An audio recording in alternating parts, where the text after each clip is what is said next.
Hey guys, so let me just talk about structures and ranges. Alright, this will be the main topic for this tutorial session. So, structures and ranges is really important because it frames the entire high time frame narrative. Okay, we are going to use like the H4 and the D as our structural confirmations. So, for example, we have fish leg like this, right? So, of course, we have a break of structure. So, now the question is this is the entire structure, right? This low, high, low, high.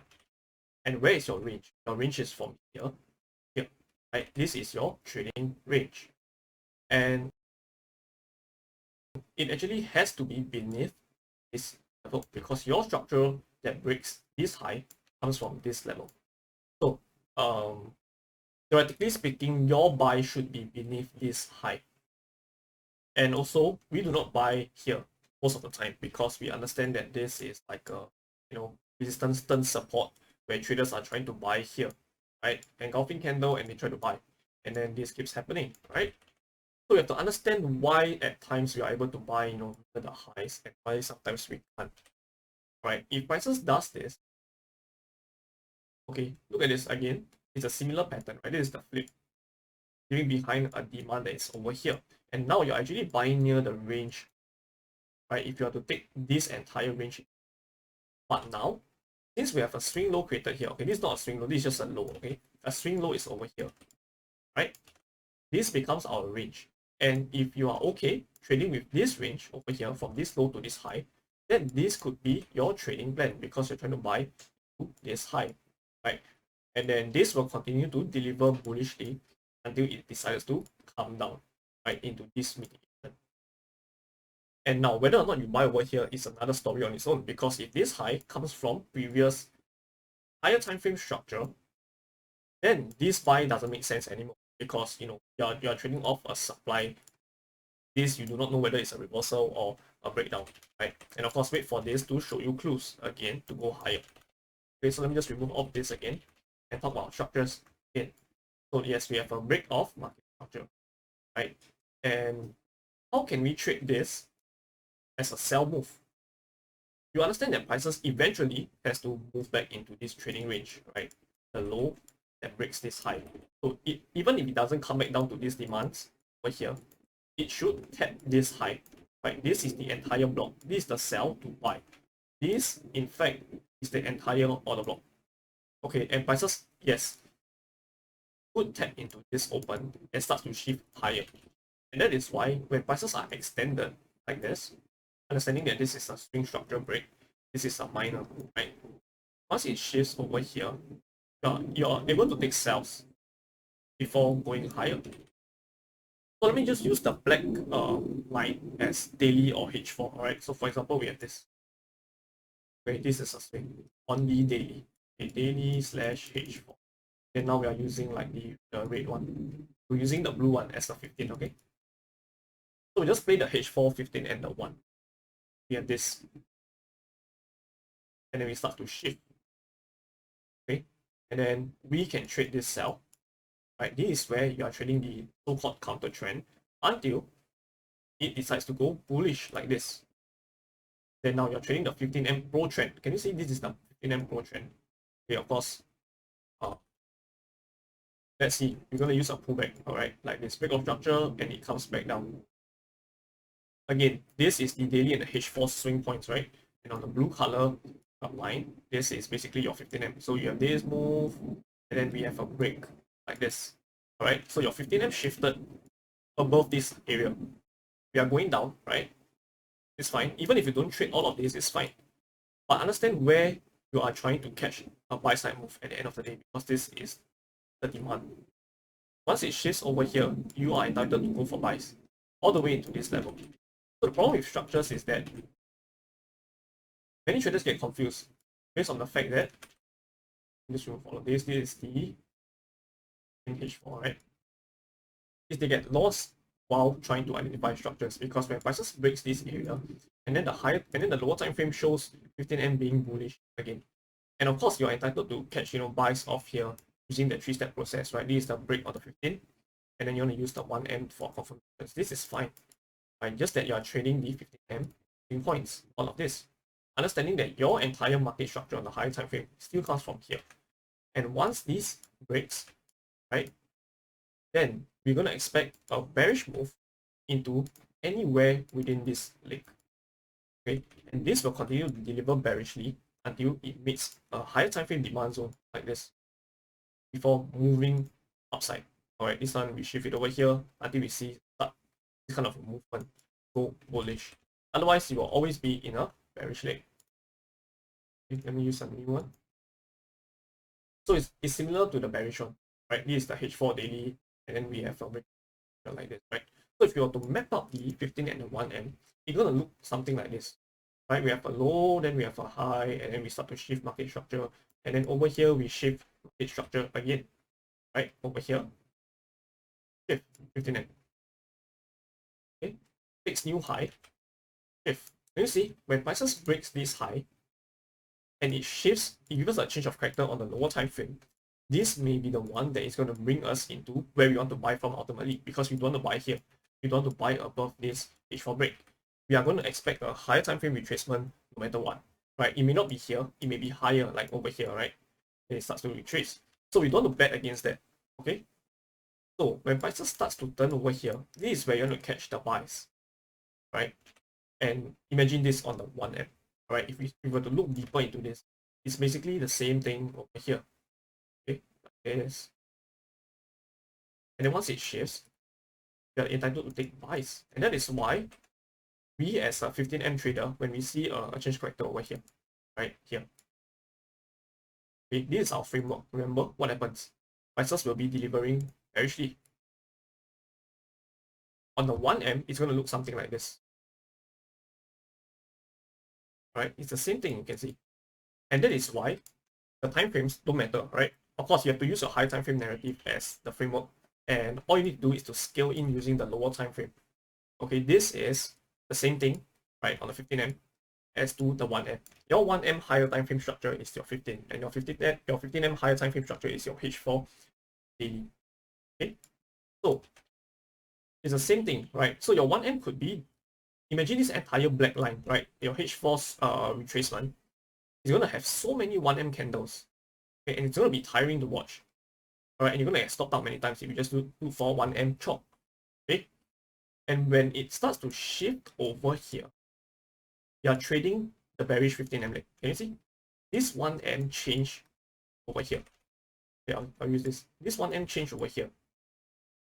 This over here is going to look something like this.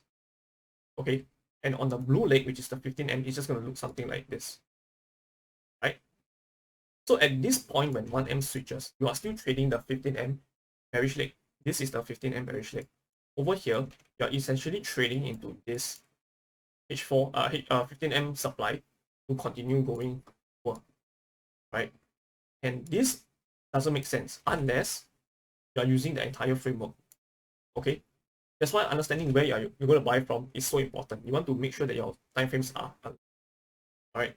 So let's just use an example on the live chart. So GCAT, okay, just a moment ago, I took a trade over here.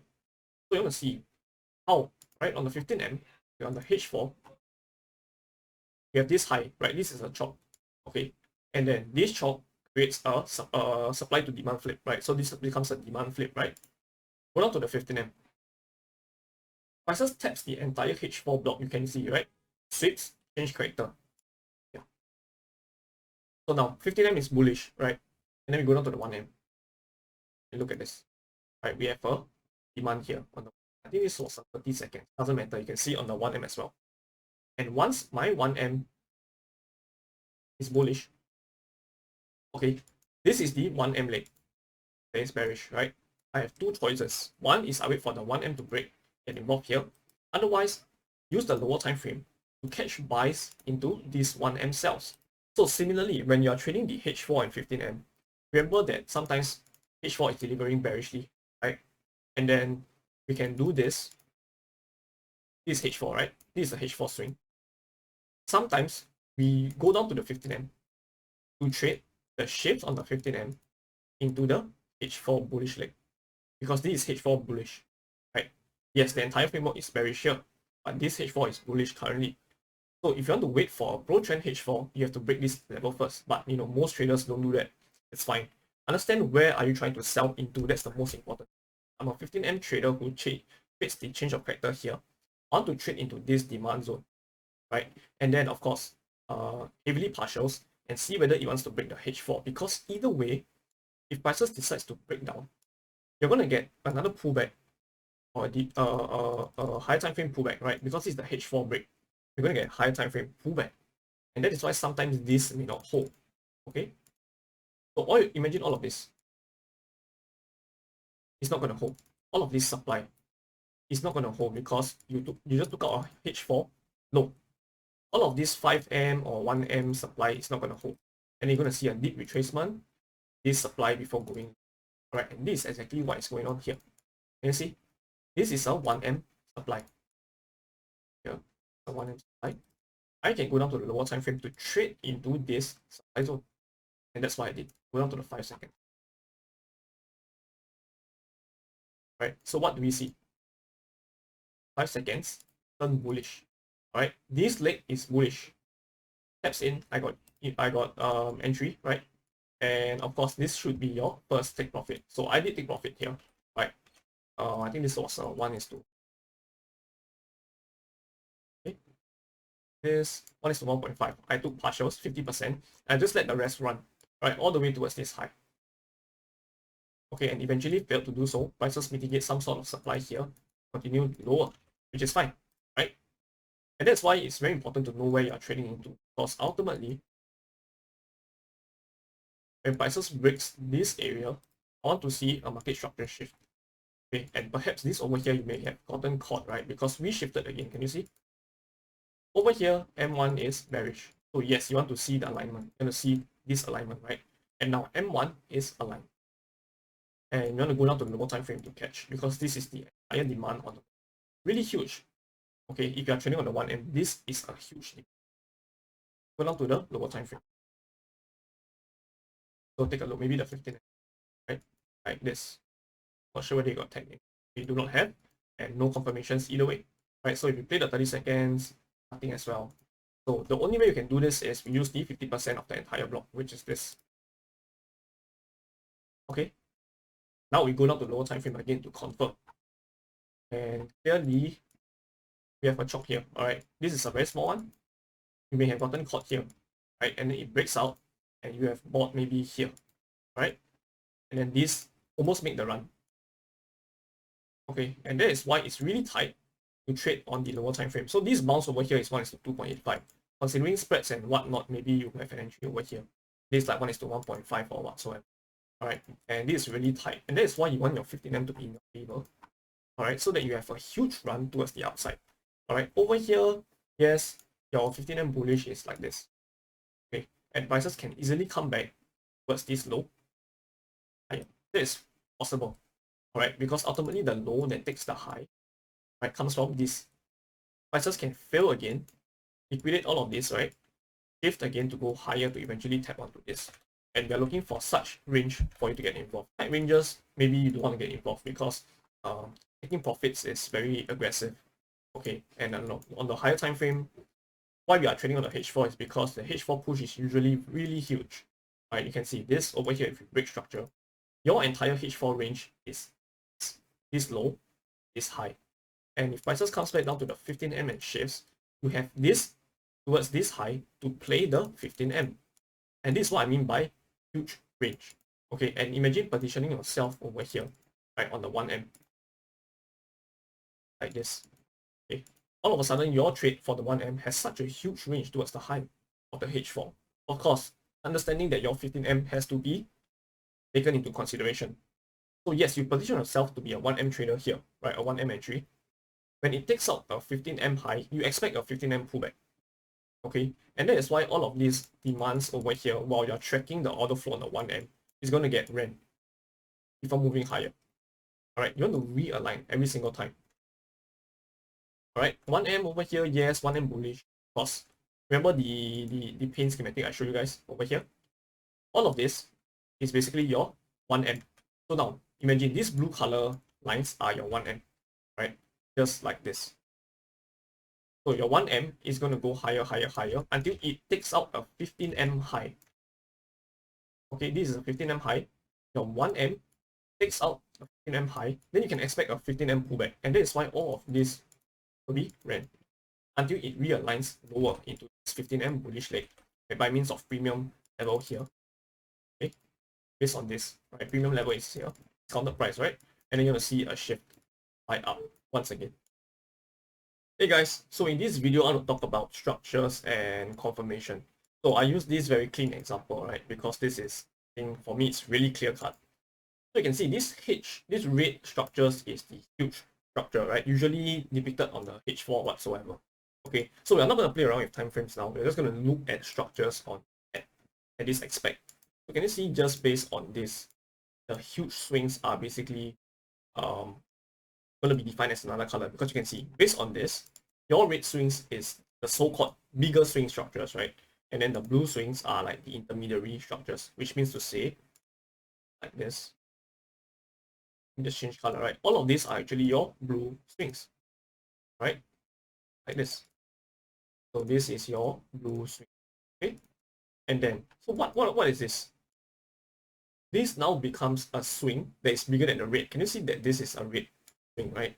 And this entire move, like this, is actually just one color, all right? And then it consists of red swings like this, right? So now this becomes your red swing, and then this becomes another color, like let's say we do it as green. So now your ultimate bigger swing is the green swing, okay? And it comes from this, like this. All right, and this entire move can be used as one green swing. Okay, so this is how you actually view structures as a whole. Right, so let me just remove the green one. Right, I think we play the red one is actually easier based on whatever we have now. So yes, this is uptrend. Can you see uptrend? And within this uptrend leg, you have intermediary uptrend legs, which is the blue one. Then you have an intermediary sell side swing, this, right? And inside this blue swing, you have smaller ones. Of course, this is not obvious, right? Can you see this sell swing has little to no black swings? And all of these inside are black swings. So this is your black swing inside the blue. Black swing here, right? So now this is how you actually use the structure here. So let me just use another, let me just use paint, okay? And then we're going to play with the black, the red tires, and the blue swings like this. Okay, so when we have an uptrend on the red swing, bigger movement, you're going to expect what? Smaller intermediary swings created in this entire large swing, right? So maybe you have something like this, right? Uptrend, this, downtrend, and then we have this. Okay, so this is how it's formed. So inside of this blue swing, you have black swing, and this is the smaller swings. So, right, so we have this. It's difficult. It's too steep. Let me use another example over here, probably. All right, so you can just imagine this is considered a few upswings on the lower time frame, and then this is like sell swing, right? And okay, this is how structures are. Okay, it's not just, you know, high, high, high, low, high, high, high, low. It's not going to be that simple, and that is why traders are getting involved and always get smacked in the market. Why is that so? When prices breaks this area, okay, we have a break of structure here. Right, let's say we use this as a H4 BOS. Okay, and you are tracking the blue movements, right? You're trying to buy at the blue movement over here. And what you're trying to do is chasing the highs at this point of time, right? Because when prices breaks this area, you have a huge red swing. You can almost expect a huge pullback like this to happen. This to happen. All right. And then with this, of course, you have a smaller blue swings like this. And of course, inside of all of this, you have black swings. Black swing. Right. Let me just zoom in. Inside here, prices starts to shift like this. Okay. This is your black swing inside the blue swing that is inside the red swing. So This is where the change of character on the lower time frame helps you to identify market is about to change, right? Again, red is your H4 swing, okay? H4, let's say H4, and then blue is your 15M, and black is your 1M. Okay, see, once we have a H4 break of structure, we are almost certainly going to expect a H4 pullback. So remember, how do you know whether prices wants to pull back or is signaling that it's going to have a reversal? Is that on the 15M, all of a sudden, you see this structural shift. You see this getting broken. All right, this is a chop. Okay, this is your 15M chop in H4 swing. Okay, and now when this breaks, yes, we have the tendency to go short. All right, understanding that the entire framework is still bullish. But where we want to be bullish from? Beneath this level, right? Preferably the 50% of this leg, right? So somewhere around here, correct? So now, when you're trading the 15M chop like this, okay, breaking this level, you are going to go down to the lower time frame to look for what? Reversal points. Okay, like this, you see all of this. Okay. So now, what I'm going to go through is the difference between refinement and confirmations. All right, that is the next thing that I want to talk about. So look at this H4 BOS. Okay. What I mean by 15M confirmation is when you identify an order block like this. Okay, when I use an order block like this, right, you realize that this is a 15M refinement. Okay, let's say your H4 order block is like this. And then inside the order block on the 4 hours, you go down to the lower time frame and you realize this blue swing over here that was created on the 15M is actually a refinement. So if you're a trader who plays a buy limit like this, stop loss beneath this level, you are basically trading H4 buy limit orders, and that's it. This is not lower time frame confirmation. What is lower time frame confirmation? You want to see a shift like this, 15M. This is a confirmation on the 15M into your H4 structure. This over here, by placing buy limit, is basically refinement of the H4. It's different. Okay, you are placing your buy limit here, stop loss here. This is basically trading H4 structures. Yes, you refine this. This is to give you a better POI or a limit order. This is not 15M confirmation. Please understand the difference. This is 15M refinement. This is 15M confirmation. Then now, can you see that your new range becomes this? All right, and this is where I go down to a lower time frame, which is the black. Right, black is 1M for me. Identify what? Okay, refine areas. Can use the entire block as well, doesn't matter. So at this point of time, let's say we have a 15M block like this. Okay, this is the 15M block. Again, similarly, this is going to be created by black 1M swings, right? Once 15M chop, if you were to do this, right, this buy limit here, because remember, we refine this 15M block into a 1M block, right? This is refinement. If I place a buy limit here, I'm still trading the 15M confirmation. What is meant by 1M confirmation? Prices coming back, shifting structure. This is 1M confirmation. Okay, so please understand that, right? Whatever you're seeing over here is the same framework you're seeing here, and that is why time frames are fractal. Okay, you're going to do the same thing over and over again on different time frames, right? So this is the difference between refinement and confirmations. Okay.